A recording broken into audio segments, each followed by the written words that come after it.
অসম্ভব মিষ্টি। বাড়িতে এক একজন এক একটা জিনিস খেতে ভালোবাসলেও চিনি কিন্তু ফল খেতে খুব ভালোবাসে। ছোটোবেলা থেকে ওকে চকলেট টকলেট কোনো দিন আমি দিইনি।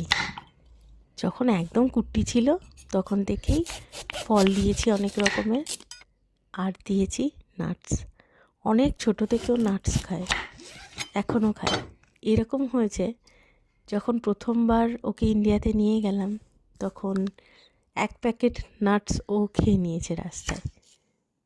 ওটাই ছিল ওর মজা। কুটি কুটি দাঁতে টুকটুক টুকটুক করে খেয়ে নিত। আর এখন ফল খায়। স্কুল থেকে নিয়ে এসে এরকম সুন্দর করে ফল কেটে দিই, আর বসে বসে টুকটুক করে কাঠবিড়ালির মতো খেয়ে নেয়। আর একসাথে সবাই নিয়ে বসি, কারণ ও খুব সুন্দর শেয়ার করতে পারে। অনেক কিছু হয়তো পারে না, কিন্তু শেয়ারিংটা কিন্তু ভালোই শিখেছে।